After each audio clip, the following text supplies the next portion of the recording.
Welcome to the fourth installment of the Golfing Greenkeeper podcast. I'm your host, Steve Smith. As always, thank you for joining me. Yes, I have amassed what will be, after this, a total of 4 episodes of podcasting. I'm learning the ropes reasonably quickly. I hope you're enjoying it. Thanks again for coming along for the ride. I hope again today you'll find some more interesting information and you'll enjoy listening along the way. So thank you again. Today's episode, we've got a few bits and pieces. Walking the Fairways, of course, which is the headline segment. We're going to be looking at a few updates of some courses I've spoken of in the past, and also a couple of new bits of information. Thinking of Newcastle Golf Club is one of them. We go north to Queensland to Hamilton Island Golf Club, and we talk about a few of the, I'm going to call them the park golf clubs in 3 capital cities across Australia, and a few bits and pieces. They're community-style golf clubs, and there's a bit of murmuring going on in the capital cities, in 3 capital cities of Australia. And once I mention them, I'm sure you'll have heard of them, and you might even know a little bit about what's going on. So we're going to throw a bit of information around about those in Walking the Fairways. Going to include the Greenkeepers Shed this time. I do apologise for last time. In episode 3, I mentioned we ran out of time. The Greenkeepers Shed will be talking about grain on a golf green, so hopefully giving you a little bit of information about that one today as well. Also going to be getting a special guest on today, Ross Flanagan. Now, some of you may know Ross if you're a bit of a golf podcast listener. You're a podcaster, a podcastee. I'm not sure what the word is if you're a listener, but you may have heard Ross's silky smooth voice from other podcasts such as the My Love of Golf podcast, of which he is the host, and he is the co-host of another one called the Mental Mastery podcast with Jamie Glazier. So Roscoe is going to be joining me, have a bit of a discussion about Ross and his love of golf, which is, as I mentioned, it's one of his podcasts. So interesting talk. Looking forward to chatting away with Roscoe there. But I will say just this. With everything that I wanted to include in this, the 4th episode of the podcast, and I mentioned that I had grain on a golf green to come in from the Greenkeepers Shed. My chat with Roscoe was a really good chat, and you'll listen to that shortly. But I've had to break the podcast into 2 nice bite sizes for you. So I've got part 1 and part 2.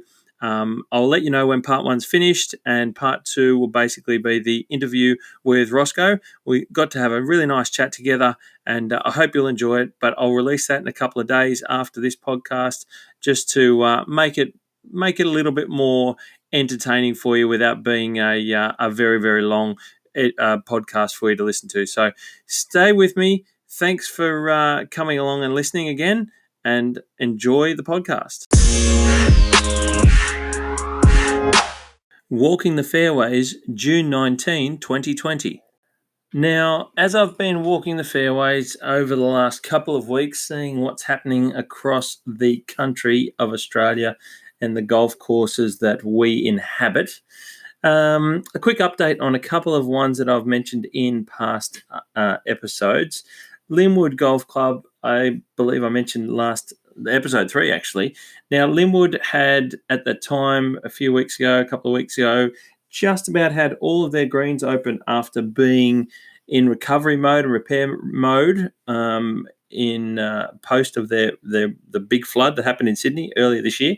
They nearly had all greens open. As of last week, all 18 greens are now open for play, which is really good, really exciting. Like I said at the time, for Linwood to have 18 greens open is fantastic. So they're all up and running.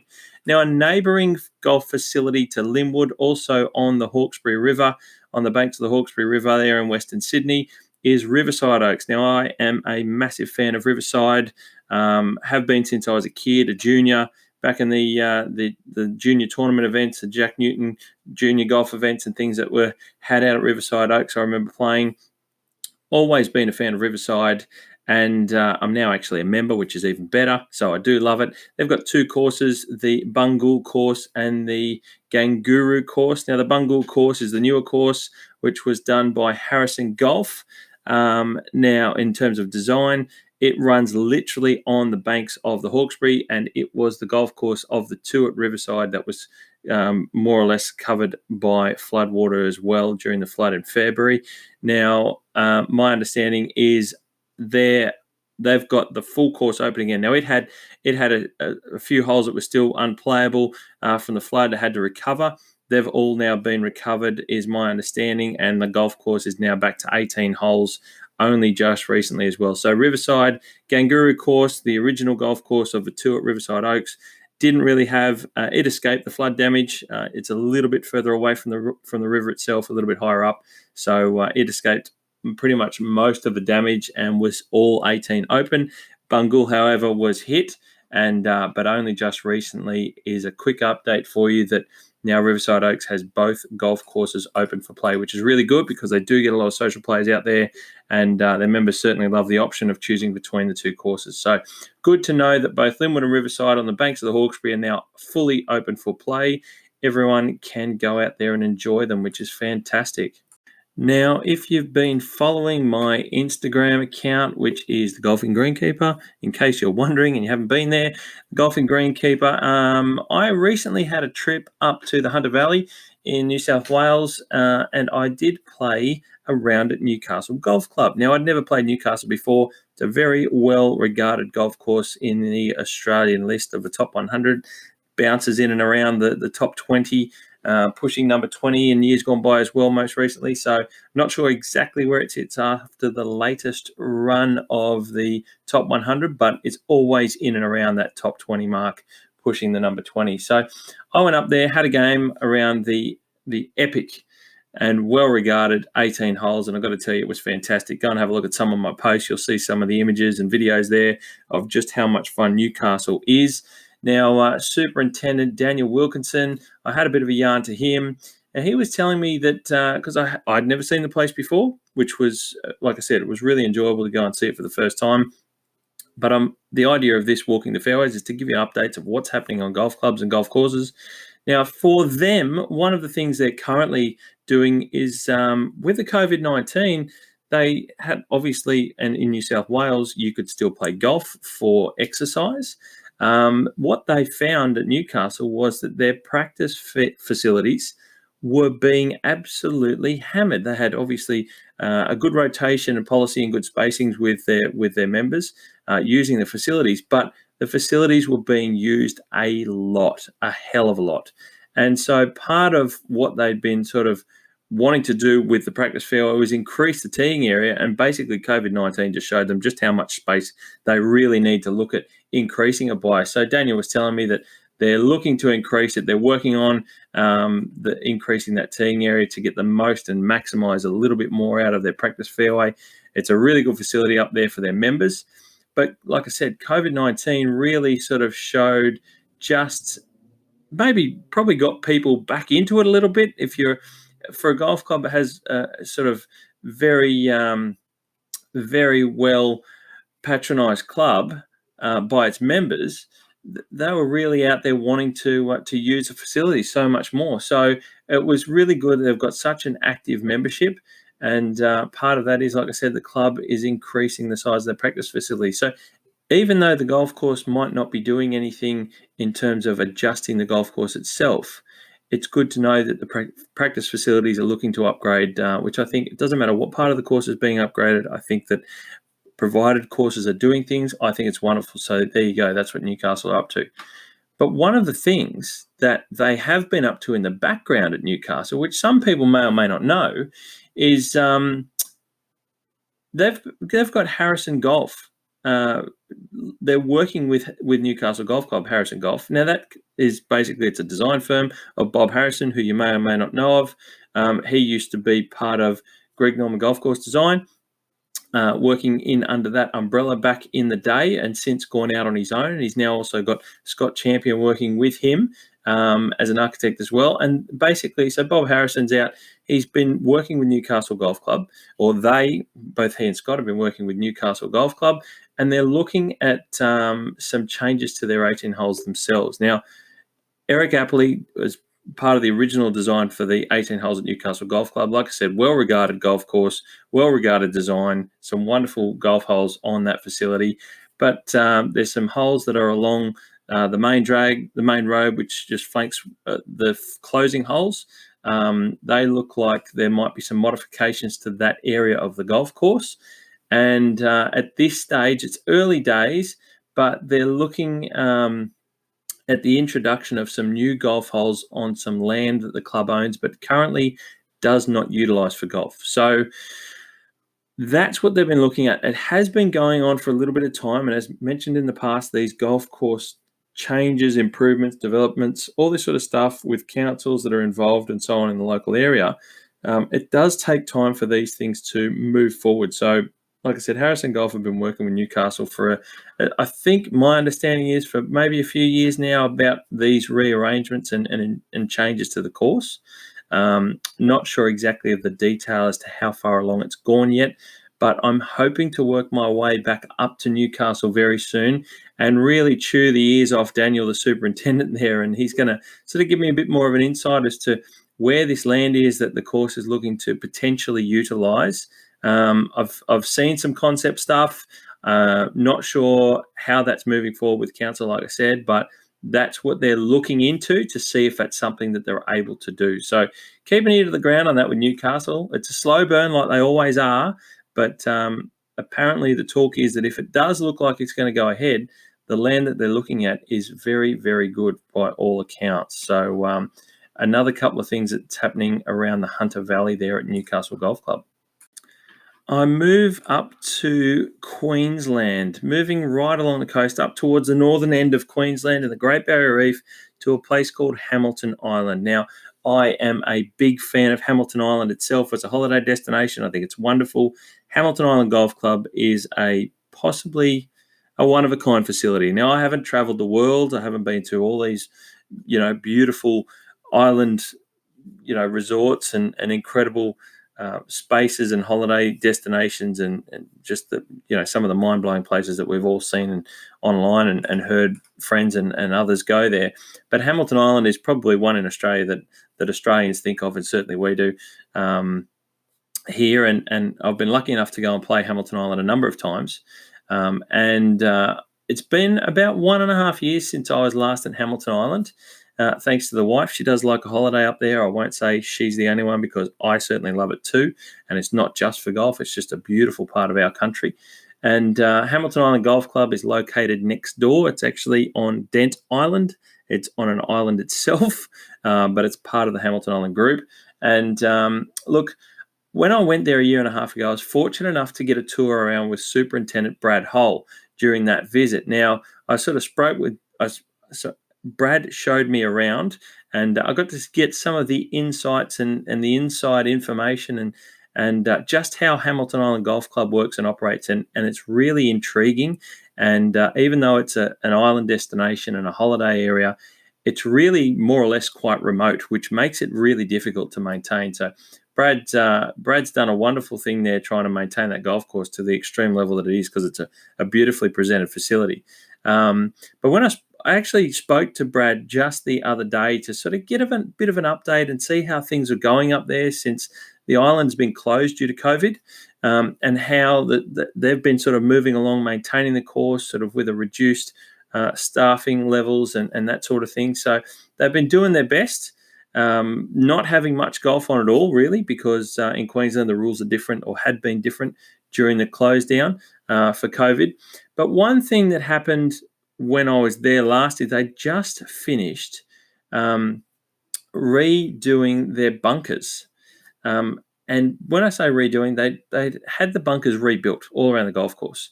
And I wanted to know how they'd been performing since their completion.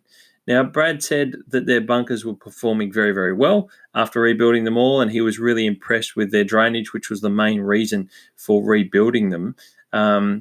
They were built, if I go back in winter of 2018 is when they embarked on the full course rebuilding program of their bunkers. Now, like I said, the main reason was that they wanted to rebuild them for drainage purposes, and that involved lining them to improve the performance of the drainage during heavy rainfall. Northern Queensland, they get inundated during the wet season, as it's known, when the cyclones are on and all that sort of stuff. They get massive heavy rain from time to time, and Obviously, the bunkers have to cope with that on a golf course up there with heavy rain, and they hadn't performed very well at Hamilton Island, so they wanted to improve them. Now, the bunker lining product that they used, and this is more, I suppose, it's an information thing, but maybe some of the greenkeepers out there that might be listening, or people that wanting to know a little bit more of how things are constructed and how they work. There's a product that they used at Hamilton Island was called Custom Bind, custom with a K. Now, it's an Australian product, which I do like and I'm a fan of.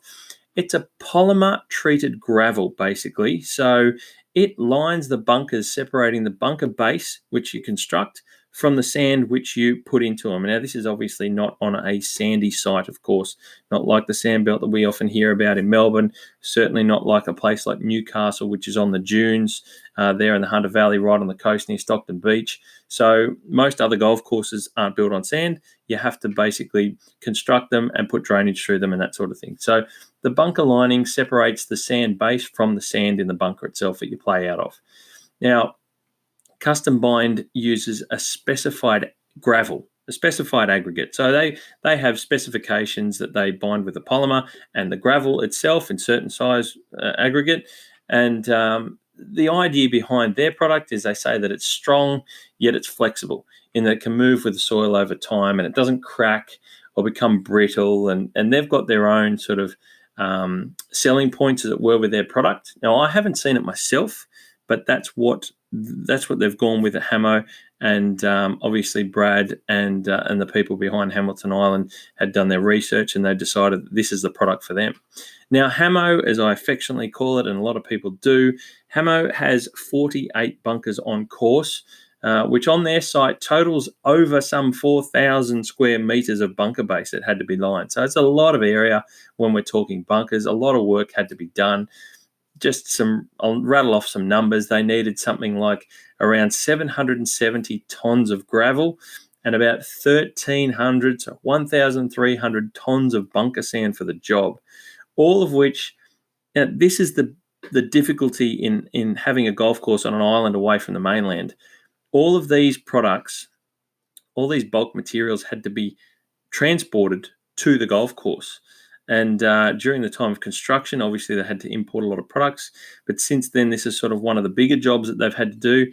And they had to barge it all over, and they had to use certain tides and certain times of the day, certain times of the night, so the barge doesn't get sort of caught on the reef, as it were, at different times and low tides. And they have to run with certain tides and specific times, very much to the minute, talking to Brad about these things. So it's quite an incredible feat on basically a very remote golf course in terms of transport and logistics. But a lot of material had to be brought over. It took about 8 weeks to complete the job. And so I think in terms of the golf course itself, and having seen some of the ins and outs of its layout and in terms of working and transport around the course itself, let alone getting to the island, 8 weeks, I've got to tell you, I think that's pretty damn quick. Pretty damn quick indeed. Now, why do bunkers need a bunker liner, you might be thinking? What does that help? Well, like I said before, when they're built and they're on areas that don't have an inherent natural drainage like sand, you get washed down faces of bunker sand where it tends to wash off the face, and you get sort of mixed soils and stones and other things will mix with the sand. You'll see we call them swimming pools, where they just fill with water, become small lakes, little ponds, swimming pools, whatever you want to call them, instead of bunkers. And then we've got to go and drain the water out of them and all that stuff. And every time the soils and things from underneath in that sand in the bunker bed, the bunker base, mixes with the sand that you're playing out of, it makes the sand dirty. And it puts all little fine grains of soil and sediment throughout the sand. And that basically then reduces the rate at which water can move through the sand and through the drainage. So the bunker liner keeps the soil in the bunker base separate from the bunker sand. So everything in water moves through the sand, through the liner, into your drainage and out of the bunker. And that's the idea. So it's a very sort of a technical way of doing things, but it's the only way really to properly keep things separated so that the drainage is there, the drainage, the water can move and drain through the bunkers properly for as long a period of time as possible. And we're talking a number of years, not just a matter of months after a bunker's constructed, which is really, really good. And these products have been getting better and better over the years, these bunker liners. There's a number of different ones out there now, and everyone chooses them, different things that might work for their site and their course, which is they're all for benefits of the golf course as far as I'm concerned. So, look, they've done a hell of a job at Hamo in improving all their bunkers, and like I said, Brad's very, very happy with how they're performing, which is fantastic. That's the main reason they're there. So, look, when the drainage doesn't work in a bunker, it's a hell of a lot of work. Like I said, you've got to get out there and drain them, and you got to sort the sands back out. Sometimes it increases the frequency in which your sand has to be replaced in a bunker. I come from an area that I worked on golf courses in the Blue Mountains, and at Katoomba is where I was originally working on golf courses. Now, we up there in the Blue Mountains had an average annual rainfall total of about 1.5 metres or 1,500 millimetres per year of rainfall. That's reasonably high. Sydney sort of sits around just over the 1,000 mark in a lot of places. So we're sort of up in the mountains is a lot more. Up at Hamo, in the wet season, and you're talking towards North Queensland, things change dramatically. Like I said, they get a lot of rain in the wet season. To give you an idea, they get about 1.5 metres of rainfall. So the same amount as Katoomba gets per year, they get in 3 months on average. That's their wet season. So it's condensing what I consider a heavy rainfall area in the Blue Mountains of 1.5 metres over 12 months. They get it smashed out in 3 months. So they really do have to deal with a high amount of rainfall in a short period of time. And that's why they've had to go by way of really trying to understand and work out what's the best bunker lining product for them to improve the overall quality and the playability of the golf course throughout the year. And dealing with heavy amounts of rainfall is a very difficult thing on a golf course. So, like I said, Brad's very happy, and we hope to see that continue and be there for a long period of time to improve the playability of Hamo, which is great. It's like I said, a lot of rainfall, and really, really good to see the final fit out of those bunkers to improve and enhance. Look, they have some wonderful events at Hamilton Island, and if you're a tourist and you go there and you're a golfer, you'll end up taking as many photos as you do shots to play around. And one of the things to remember, so if you've been there in the past and you've always thought the bunkers might have been a bit off, if they'd had rain when you played or whatever, I can tell you now, it's time to go back, because the course is better than it was when you last played there. And hopefully, once we get out of COVID, you can book your holiday to go there and play. Now it's time to talk about the park golf courses in the capital cities that I mentioned earlier in the introduction. Now I'm talking about, and I'll start off with, let's say we'll start with Sydney, because that's where I'm from. So we'll start with Sydney. So I'm talking about Moore Park Golf Course. Now these are all public golf courses I'm going to mention. In Sydney, Lord Mayor Clover Moore has renewed the push to halve the size of Moore Park Golf Course. Basically, she wants to free up the area that the golf course takes up and make it a parkland space for the public to enjoy. So not just for golfers. Now, that's basically coincided with the COVID-19 lockdown, where a lot more people are getting out and walking and using public open spaces, local open spaces, local to where they live. And they've been doing it more than they ever have in the recent past. Now, she suggested reducing the 18-hole layout of Moore Park to 9 holes and repurposing the remaining land as open parkland space for general use by all. So that she's saying that it's not just a closed down area for golf only. She wants it to be opened up so more people can use it every other day of the week. And that hasn't sat well with so many people, but there's been a lot more unit blocks and a lot more high density living built over the last sort of 5 to 10 years in the area where Moore Park sits, and just on the south side of Sydney. And Moore Park itself, I think it's about 3.5 kilometres from the CBD of Sydney. So it's very, very close to the city centre. It's an 18-hole facility. It's been there for quite a long time, but it is on public land. And she's basically saying that she wants to open it up to open space for everyone else, not just to have it locked out only for golfers to be on. Now, Moore Park's reduction in size is similar to what was talked about in Melbourne. Now, in Melbourne, we're talking about Albert Park Golf Club, which is adjacent to Albert Park Lake, which most people would know about because that's the Formula One racing circuit in March, usually for the start of the Formula One season when they come down and race in Melbourne City. Now, Albert Park Golf Club or golf course is basically similar to Moore Park. It's right next to, very, very close to the city centre of Melbourne. And back in late 2018, Melbourne was, and the Mayor of Melbourne and I believe basically the Council of Melbourne was talking about a similar thing where they wanted to reduce Albert Park Golf Course to a 9-hole golf course and make half of it parkland area, basically repurpose it as parkland, similar to the concept that Clover Moore's recently talked about in Sydney. Now, they had backed away from the idea in early 2019, much to the delight of the golfers that frequent Albert Park and the golfing community in Melbourne, which we know is very well patronised by a lot of golfers because, let's face it, Melbourne is the official, unofficial, I suppose, golf capital of Australia. And now that I've been there, I think I understand why.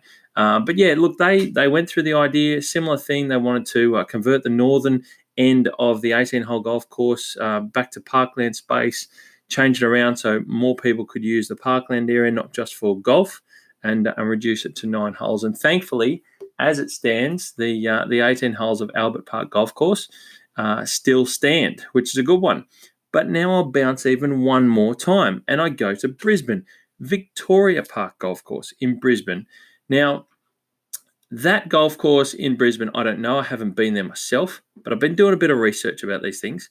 And Brisbane Council have decided that it will fully close down in 2021. So Victoria Park Golf Course will be gone.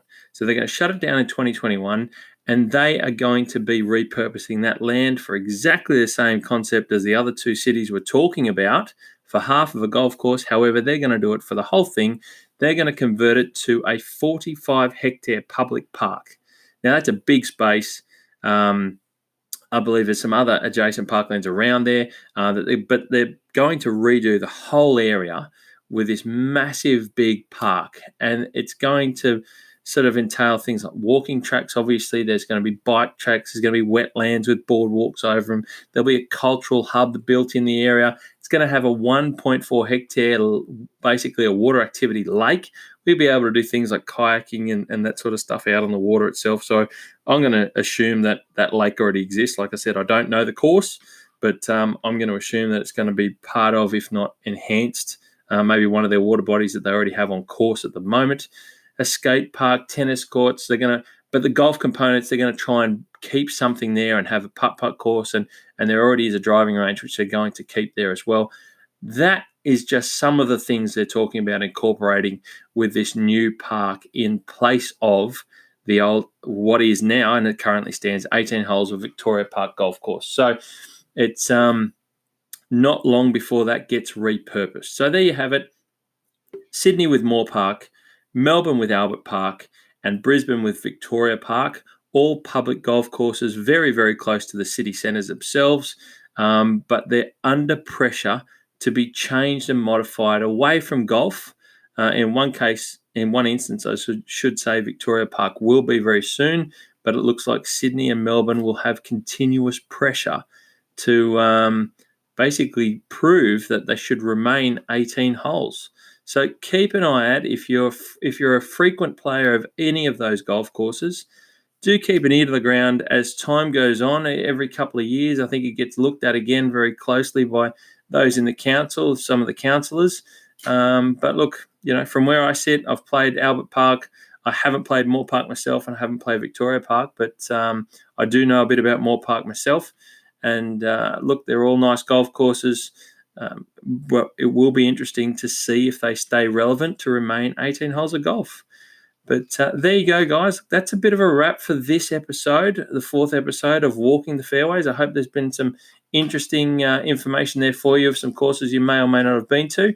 But it's all about keeping you up to date with what's going on, and certainly as much as I can, keeping you excited about new improvements of those that are doing works as well.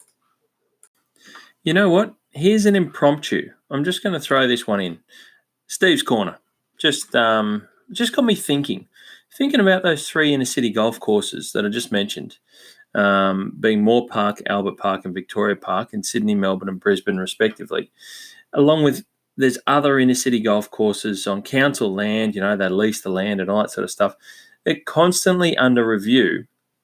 Has me begging the question: should inner city golf courses be adjusted to fit the ever-changing mood of inner city living? Sometimes I do wonder. And I come from, don't get me wrong, like I've played golf since I was a kid. I've played golf since I was 9 in the Blue Mountains when we first lived next door to a golf course. And I've worked on a golf course nearly all my life from the age of 14, I think, actually.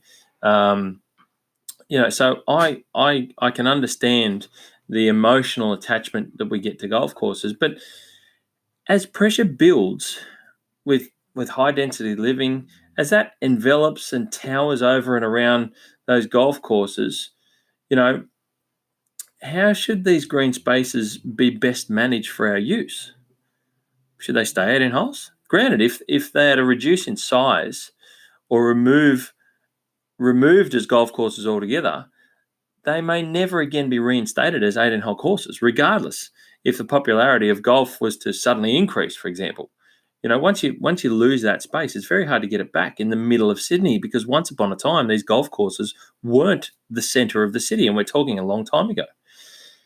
But being so close to the city centres in these 3 cities that are the examples that I've given, is this the best use of the land for our collective recreation? To allow for the most use, should we, for example, have maybe a St Andrews in Scotland style arrangement where, for certain days of the week, no golf's played? In the case of St Andrews, it's Sundays, I believe. I haven't been there myself, but I'm pretty sure it's a Sundays where the course is closed for golf and it's an open space for people to enjoy. It's a green space. It's a park. So others can enjoy that space for other forms of recreation.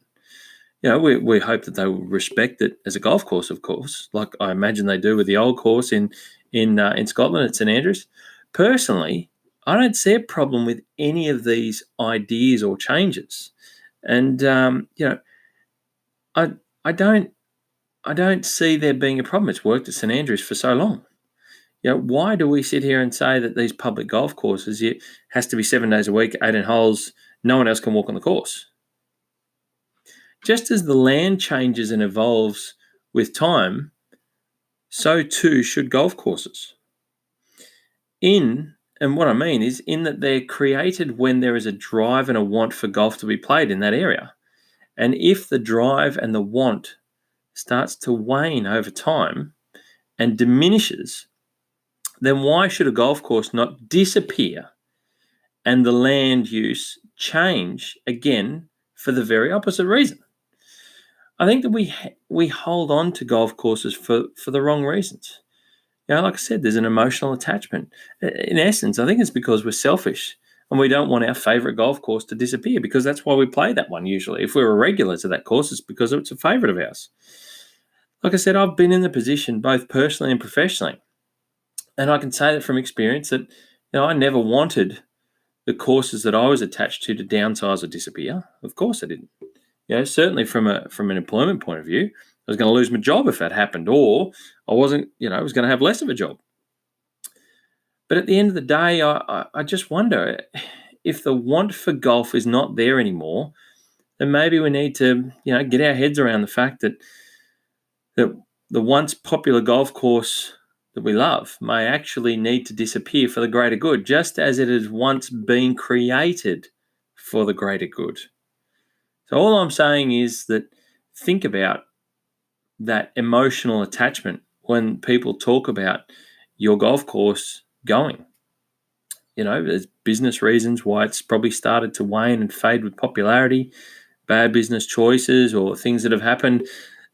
different population grown around a golf course, which was once in paddocks, is now in the middle of a local town centre, and the different changing scapes of society in that area have they don't have, as generations change, they don't want to play it. They're not interested in it. So, but they were often built because there was an interest. That's why they picked these spaces to build them. So, like I said, they were built because people wanted golf, but because there is no want for golf, should they just disappear? Maybe we're emotionally attached for the wrong reasons. So, Steve's Corner, something to think about. I've always been one to think badly about it when they say a golf course is closing down or it's going to downsize or it's a bad option. Maybe it's not a bad option. Maybe it's the best thing for it to go from 18 holes to 9 or to 12. Let's try something different. There's talk about 12-hole courses and different hole numbers. Does it need to be 18? Why can't it be less and have a driving range? Why can't you have an 18-hole golf course come down to a 12-hole course and have an exceptional practice facility? Less time to play around a golf. You can go there in an afternoon and hit balls for an hour and enjoy the driving range. There's a lot more driving ranges popping up at the moment. Something to think about. I don't know. I don't think we think outside the box enough at golf anymore. Doesn't need to stay 18 holes, in my opinion. And my opinion's changed over time. Now that I've been able to see more, talk to more people, understand changing nature of golf and what's expected and what we want. There's Topgolf now. Who would have thought of that? But yeah, something to think about, guys. Just thought I'd throw that in at random. There you go.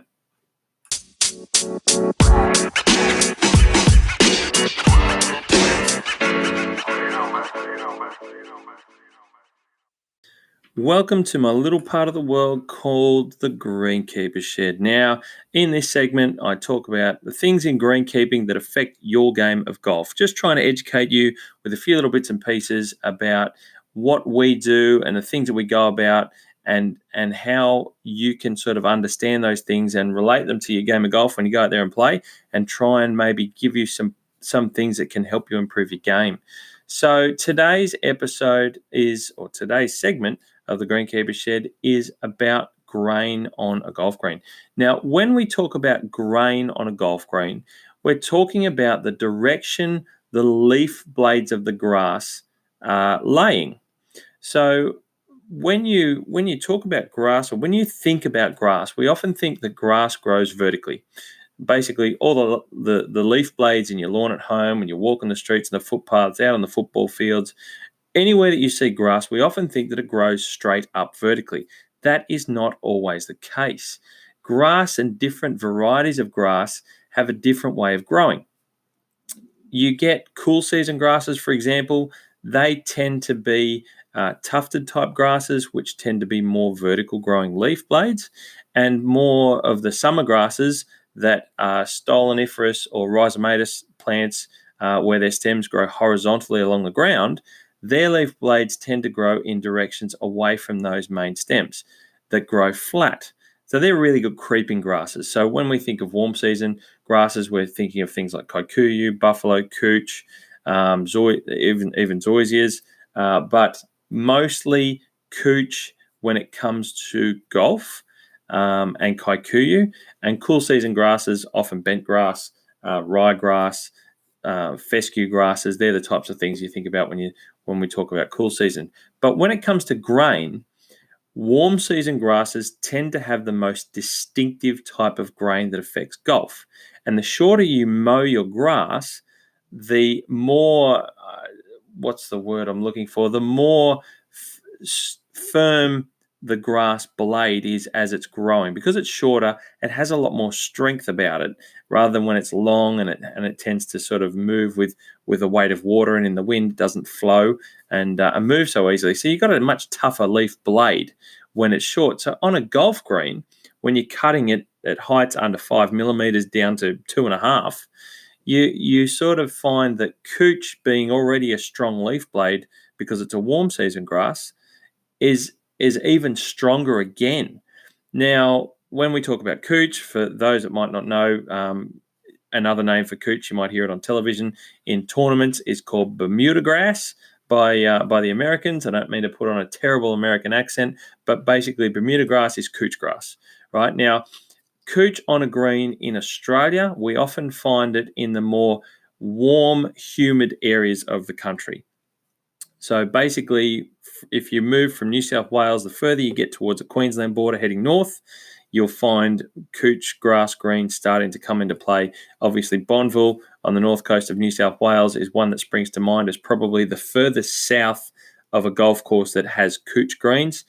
We tend to get bent grass greens still moving north in New South Wales, as far as, say, the Glades on the Gold Coast is a wonderful course that I like to play because it has bent greens, and I love bent golf greens, not taking away from couch. But once you get into those warm, humid areas, you're getting into couch greens. And couch is the strongest grass for grain on a golf green.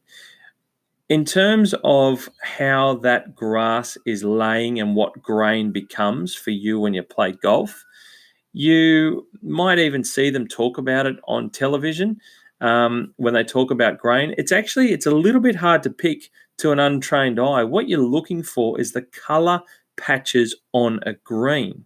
And you get different shades of green. So you'll have a silvery, sort of a very light colored green. Then you'll have a rich, deep, dark green. And they'll be mottled in large patches throughout a golf green. And what that indicates is the way the leaf blade of the grass is laying in that particular spot on that particular green.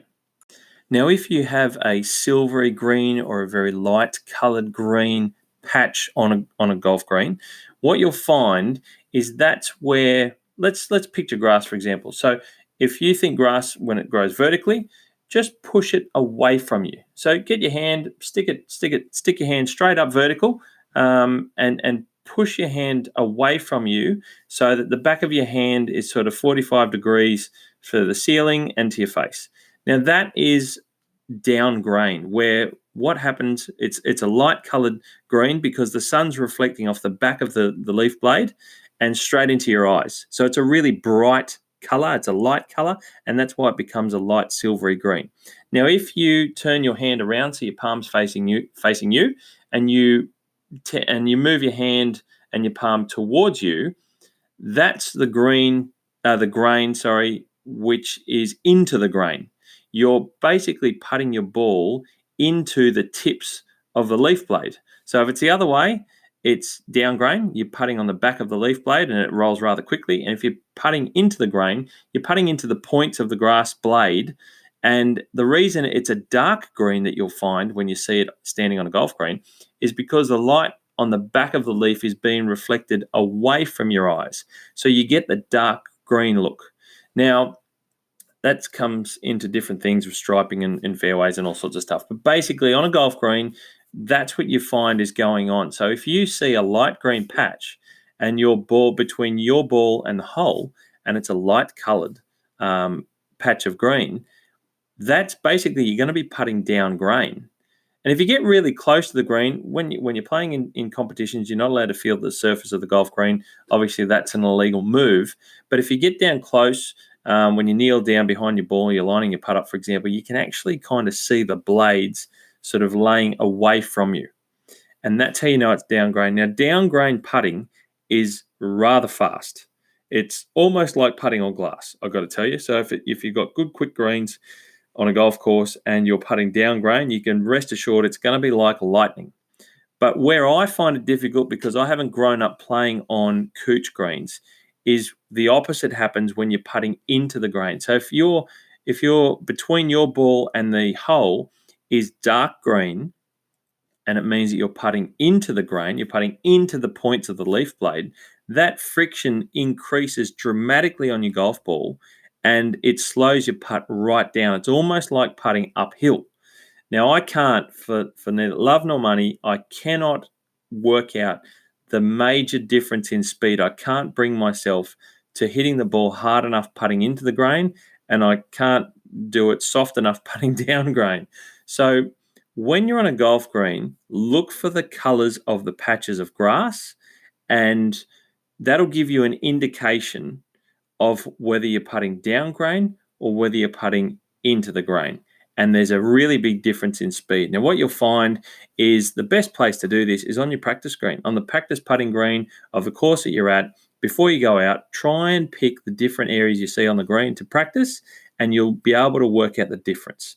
Like I said, in Australia, it's in the northern parts of the country is where you'll often find. But when you get into the pro shop and you're turning up to the golf course you're about to play, ask them. Say, hey guys, what type of grass do you have on your greens here? And they'll say it's couch grass, or it's a variety of couch, or we have bent grass greens, or something like that.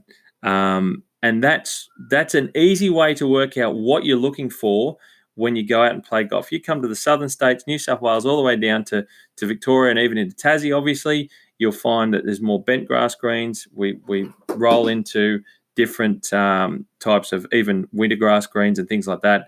But essentially, they're the same, where they have very little grain strength, so that the grass and the greens tend to putt more consistently. Doesn't matter which direction of the hole you're putting on and which direction of the greens you're putting on. So grain isn't a big factor at all when it comes to the southern states, and that's why they're more consistent. I certainly am a big believer in cool season grass greens in bent grass.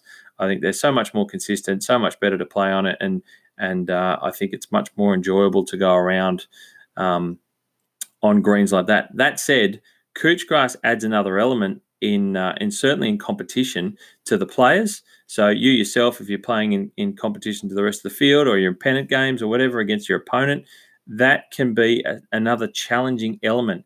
And at the end of the day, there's nothing wrong with couch compared to bent. It's a preference. And because the game of golf is played on grass, part of the challenges and part of the differences from golf course to golf course is their grass type.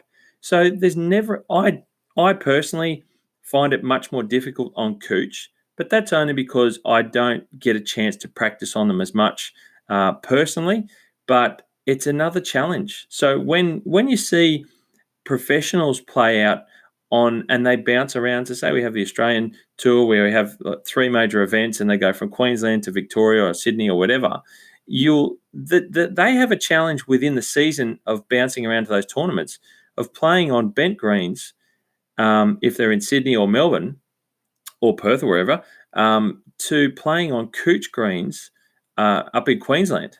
So that is a challenge in itself. So when you see someone, if they've won the Australian Open, or they're competing at the top end of the leaderboard of the Australian Open, and then to the Australian PGA, which is usually in Queensland, there's a big difference. So if guys are competing well on different grass types, they really understand and can pick how to play on those courses in what suits those particular grass types. So for yourself, when you're out there playing and you might be new to a golf course, find out what grass they've got on their green. And if it's couch, you want to be looking for different colours to give you an indication as to what you're up against when you're out there playing. From a greenkeeping perspective, we really do our best to minimise the effects of grain for you out there playing golf. So there's things like verticutting, there's things like regular top dressing. These are a couple of the different things. We always change. Grain can be really strong and consistent if, for example, you cut on the same, or you mow in the same direction all the time. Now, on a golf green, we always cut in different directions because we don't want to train the grass to grow in a particular direction all the time. So if you're always mowing sort of from front of the green to the back of the green, for example, even with cool season grass, the grass will eventually, it will grow in that direction all the time because you're putting consistent pressure on it. It's like when you go and drive down the road and you see the trees on the sides of the road. Quite often they don't grow past the curb where the traffic is until they get high enough over the top of a truck. Because it's always been brushed by the air of the vehicle, it just won't continue to grow there. It's always been trimmed and hit and clipped. So it will keep growing up, and just naturally they don't grow out because it's a hazard that's stopping it from growing any further. Even though it's not a wall, that's what plants do. But grass is no different. So if you do the same thing and you train the grass itself to grow in a particular direction, you will grow grain in.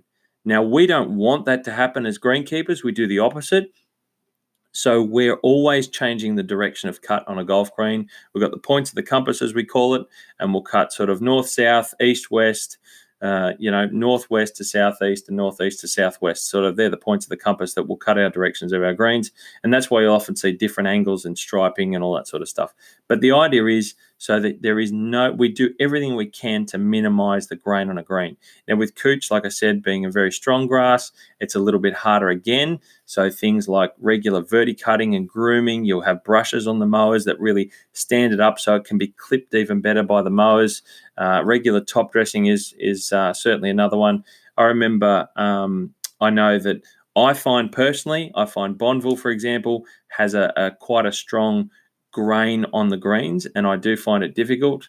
And I know Robina Woods. I remember playing Robina Woods at the Gold Coast, and that was probably a golf course that I played that had the least grain on cooch grass greens that I'd ever played. It was the grain was nearly non-existent there, and they almost putted without grain to the point where I actually thought they almost looked like and felt like I was putting on bent grass greens. So different courses managed by different people in different climates and different site situations. You'll always have different things. I'll add another element of difficulty to the whole grain thing is that you have different types of cooch grass as well that you can use on a golf green. So not only is it hard enough trying to pick the grain, different varieties of grass have different levels of grain as well on top of management practices. So the best thing is that's why there's a practice putting green.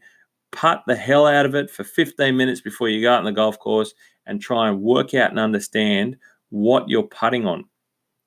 I haven't talked about a side grain because when you're putting across the grain of a green on the line of putt, it's 10 times worse because if you're putting across it and say the green is laying sort of right to left and you're putting in, you've got to sort of kind of putt into it a little bit and it really pushes it away.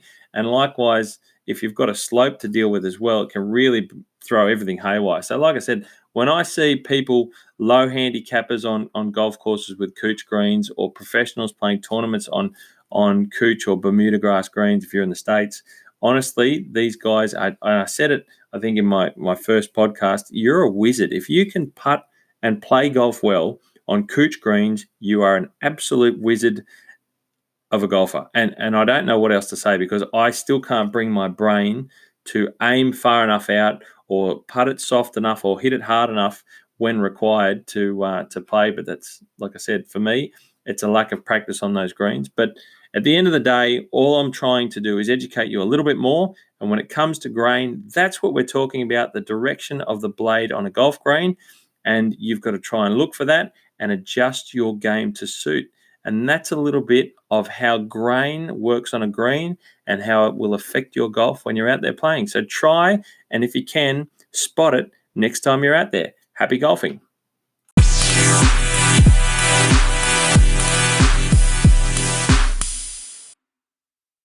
And with that being the end of the Greenkeepers Shed segment, I would just like to let you know that that's the end of part 1 of this episode 4 of the podcast.